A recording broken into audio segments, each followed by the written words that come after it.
Ayan, magandang umaga po sa inyong lahat. Maray na ramrag kaninyong ngamin. Sa Induga Boss, maray na aga. Ayan po, magluluto naman ako ng mga sariwang gulay galing sa aming mga taniman.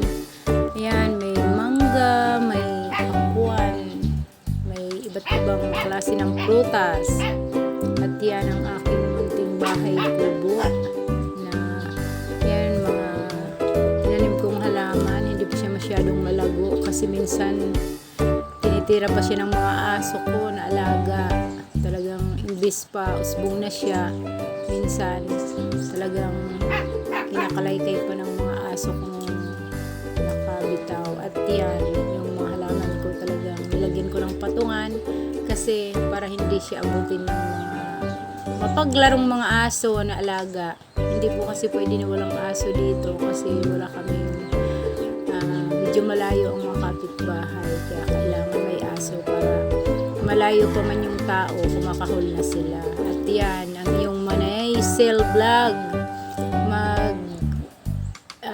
additional siya ng mga bakod kasi yung mga barbed wire na nilagay namin, ayun, nung nagpakuha kasi ako ng mga kawayan, medyo naglaylay siya, kaya yan, todo effort ang inyong manaisil na maglagay ng bakod para hindi tayo pasukin ng mga taong gala. Yan.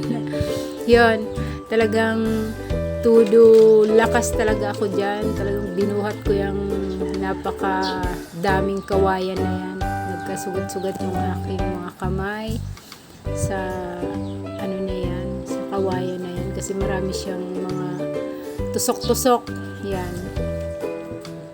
Talagang effort si Manaisil sa pagbuhat-buhat niyan. At yan, talagang yung aking asawa kasi minsan lang umuwi galing Manila, kaya yan, talagang ako yung kailangan magbuhat, kailangan maglagay ng mga bakod na ganyan para secured kami sa tinitirahan namin. Talagang dyan. Tapos yung aking camera pa naka-steady kasi ako rin yung nagbibideo. Kailangan puntahan ko pa yung aking camera para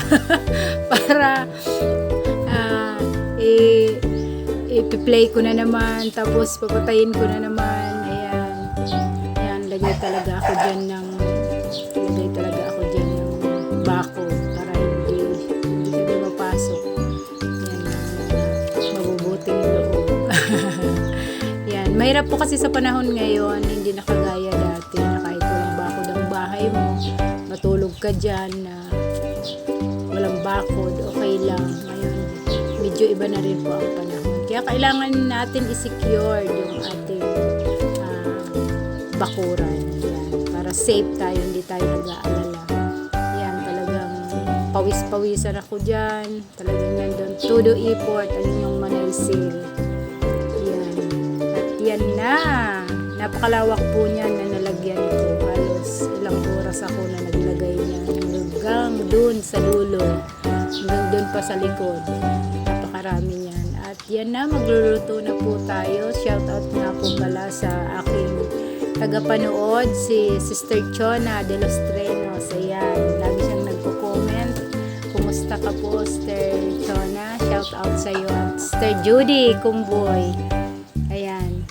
Ayan po ang aking mga masugid na tagapanood. May pa-comment pa talaga, Sister Chona at Sister Judy. Ayan, shoutout sa inyong magkapatid na napaka-babait. Talagang pag nakasama mo itong mga to, talagang sasakit ang panga mo. Patawa, lalo na Sister Judy. Talagang komedyante talaga to. Ayan, naghiwa-hiwa tayo dyan ng kalabasa. Ayan, natutuwa po ako sa kalabasa namin kasi malagkitan siya. Ayan. Ang kalabasa po pag habang ini-stack siya, lalo po siyang sumasarap kasi kumbaga para siyang nagiging malagkitan. Ayan. Kaya ginagawa ko, kinukuha ko na, tapos ayan, ini-stack ko. Ayan, masarap na siya pag lutuin, medyo malinamnam pag kinakagat-kagat. Ayan, lalo na sa mga ko rin, sa mga tagapanood, sa mga nag-subscribe, maraming salamat po sa inyo. At God bless po sa inyo. Hindi ko man kayo kilala.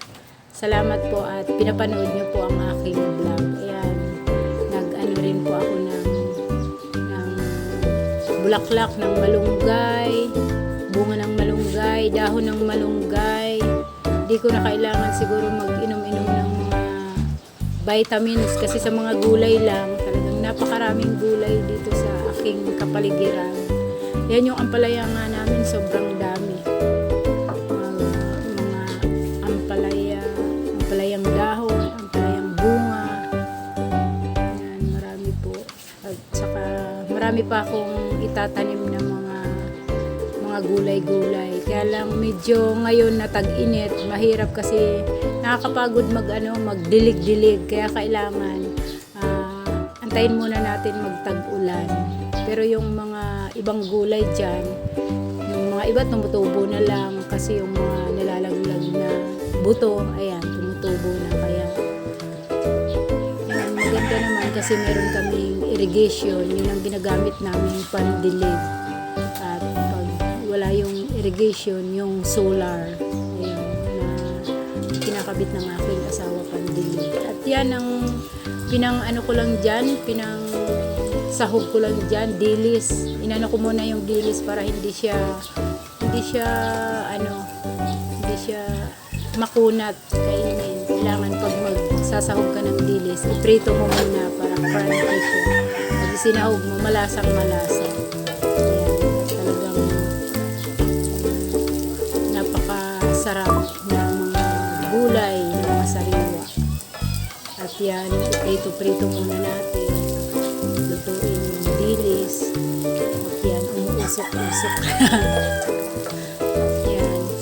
At nagpapasalamat din po ako sa mga nanonood. God bless po sa inyo. Ang Diyos po ang magbalik sa inyo ng pagpapala. Salamat po sa mga panonood nyo kasi nagkaroon na po ako ng ad sa bawat video na ina-upload ko. Kaya thank you very much sa inyong lahat. At yan, ginisa ko lang po yan sa bawang, sibuyas, saka kamatis. Yan. Bigyan ko siya ng kaunting mantika para iwas cholesterol. At yan po, lutuin na natin siya. Painitin muna natin yung mantika. At sana po sa mga iba pa na manonood, yan, God bless po sa inyo. Sana panoorin niyo din po itong aking vlog. Yan, darating po ang panahon, ayoko lang mag-advance na kumbaga sa mangako, ganun. Kasi desire ko po na pag sumahod ako, yung mga unang tutulungan ko, yung mga tao na walang kaya sa buhay, yung mga hikahos, yan. Desire ko po talaga yan. Talagang masarap magbigay. Napakasarap pong magbigay ng tulong. Napakasarap magbigay ng kumbaga sa mas masarap magbigay kaysa tumanggap. Yan, sa madaling salita. Yan, nilagay ko na po yung dyan. Yung kamatis talagang tinagtag ko yan ng pinong-pino para labas yung kanyang katas, yung kanyang lasa. Nilagay ko na yung kalabasa, yung bunga ng malunggay, at hindi ako naglagay ng tubig muna dyan para manuot yung kanyang lasa. Tapos yan, kaunti lang lagay ko ng tubig para maluto yung kalabasa at saka bunga ng malunggay kasi medyo na siya, matigas. Tapos ilagay na natin yung dilis. Tapos ilagay na rin natin yung talong. Ayan. Pag kinakain ko yung mga gulay dito, iba talaga sa gulay dyan sa Manila. Ilagay po ng sili. Ayan. Kasi yung sili naman libre dito sa bakuran ko, kaya kahit damihan ko ng sili, hindi na po ako nagtitipid. Kasi hindi naman siya maanghang, pwede mong kagat-kagatin. Lagay ko na rin po yung bulaklak ng malunggay, dahon ng malunggay. Ayan, pinaghalo-halo ko lang po yan. Talagang napakasarap. Tapos lagyan ng asin.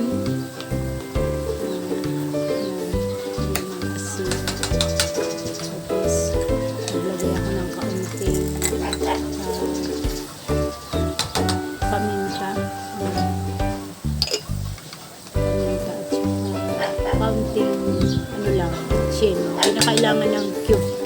Basta malapatan lang ang kaunting bitsin. Hindi masyado para may lasa pa rin. Ayan.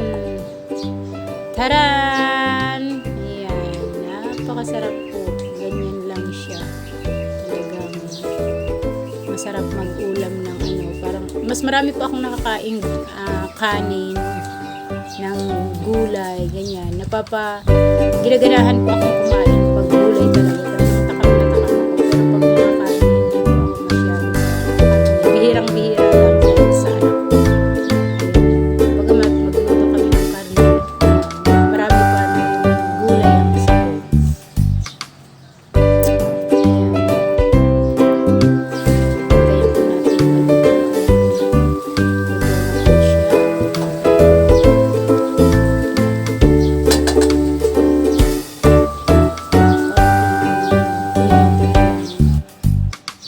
Charan, luto na. God bless po sa inyong lahat. Ang Diyos po ang magbalik sa inyo ng pagpapala. Sana po wag kayong magsasawa sa panonood ng aking vlog. God bless!